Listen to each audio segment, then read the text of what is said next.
And I signed a petition to put a pedestrian crossing across the road here. I thought that was a very good idea at the time, and I think it still is a good idea. Clearly nothing came from that, and I think the council actually just built a little place for pedestrians to stand out on before they went over on the road, and that little place is just opposite our cemetery. I don't know. It's pointing out into the road. Anyway, you can try it out for yourself if you like after the service.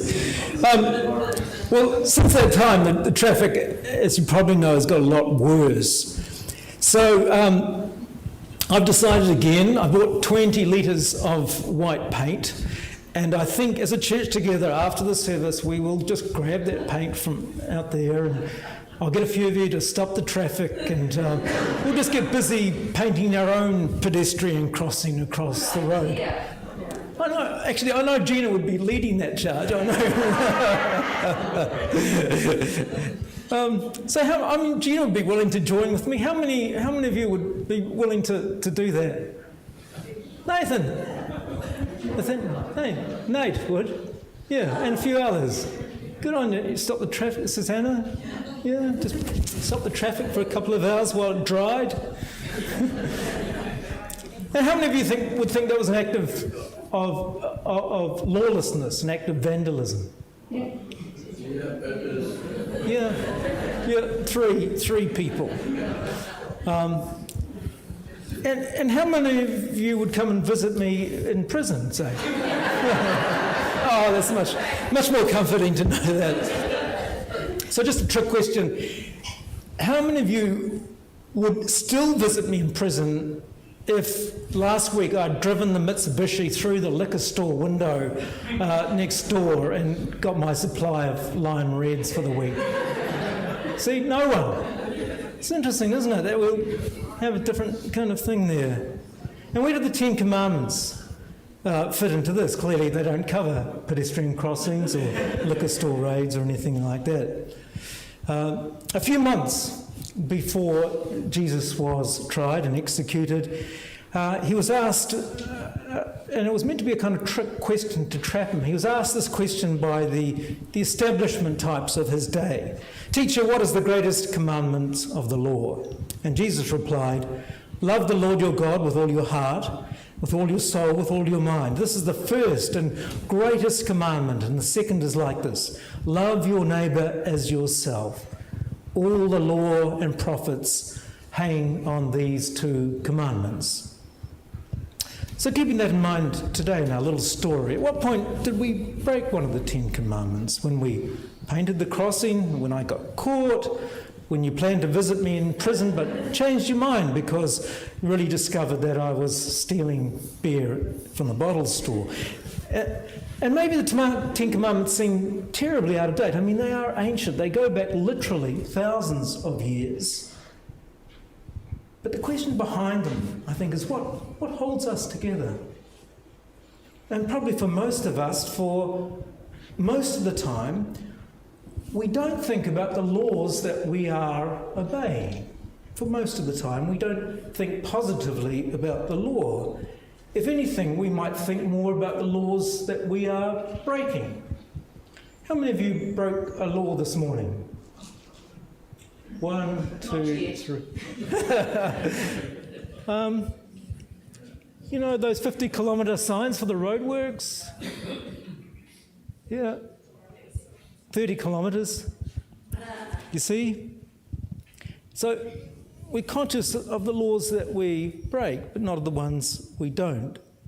And then we have to think about all the subtle rules that aren't probably written down, but what we generally agree to. You don't often see someone lighting up at the back of the church, do you? Oh, sorry, just put that out there. and at a certain distance from the beach, we know that acceptable togs become unacceptable underwear. Wearing pyjamas today might be okay, but wearing pyjamas to meet the Queen, might be frowned upon. There are a whole lot of almost unspoken rules that control our lives.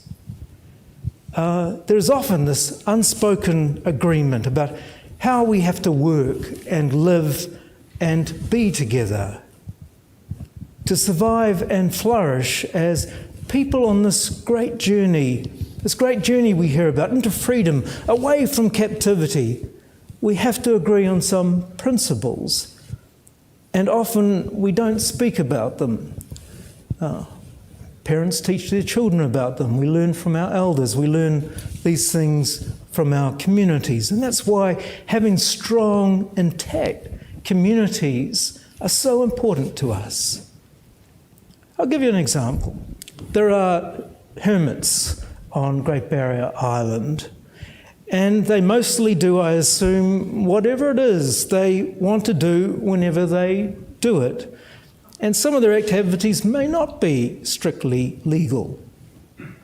But I remember one of these men became quite unwell, and actually we had a kind of an encounter with him. He was living in one of the dock camps, and he was a fairly unpleasant person.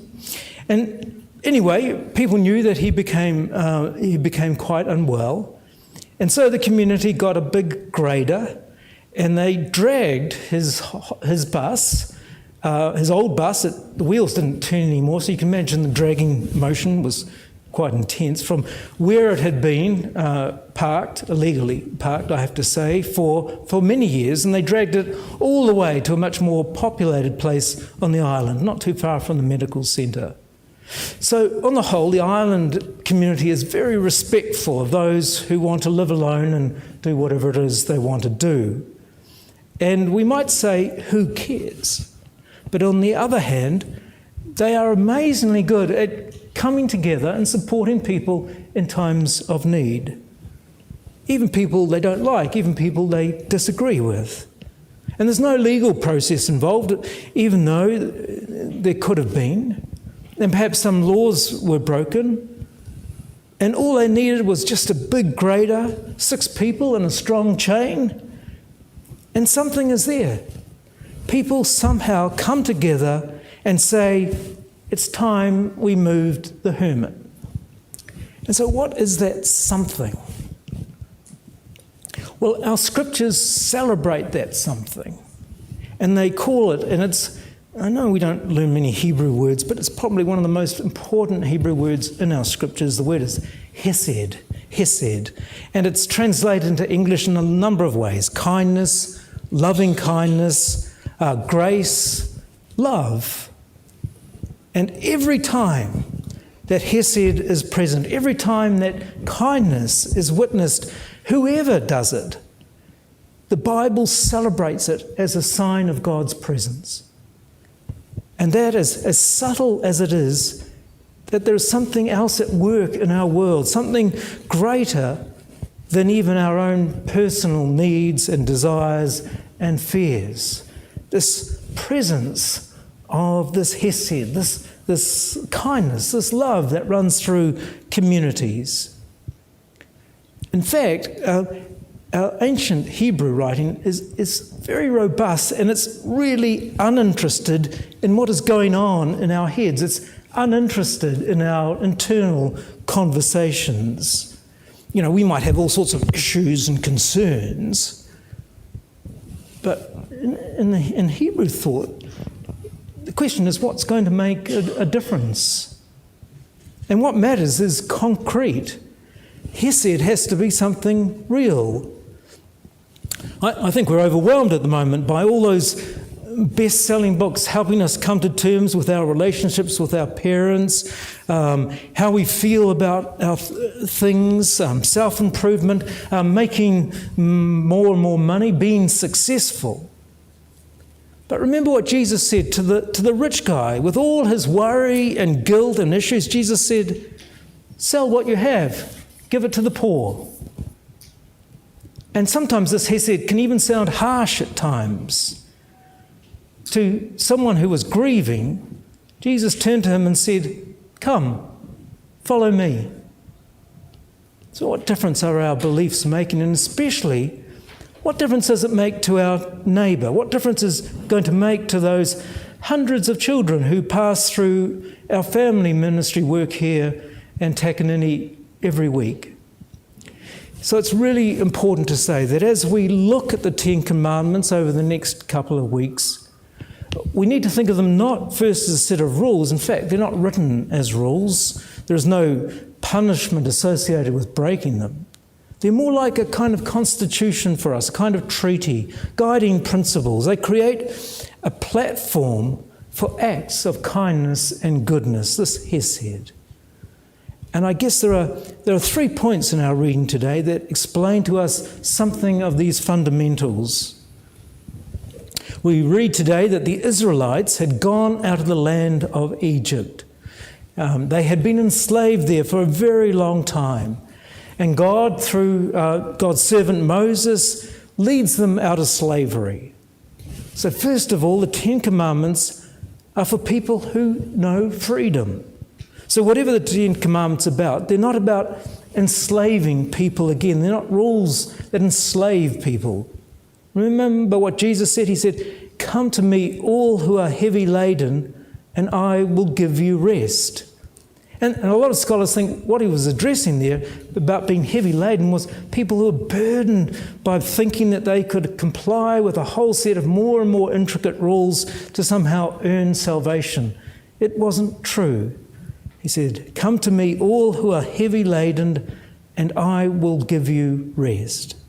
So God is first known as the one who brings freedom, real freedom. That's at the basis of all relationships. I am the Lord your God who brought you out of the land of Egypt, out of the house of slavery. And the second point is that the Ten Commandments are not first of all about me and you. They're not first of all about becoming better people or more religious people. The law is not about us first of all. It's about our neighbours.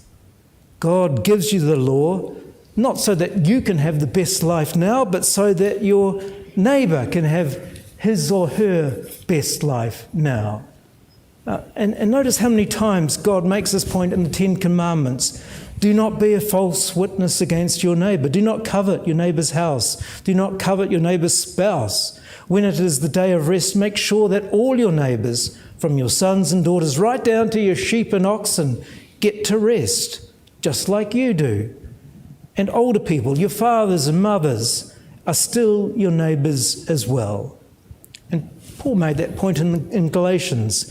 The entire law is summed up in a single command: love your neighbour as yourself.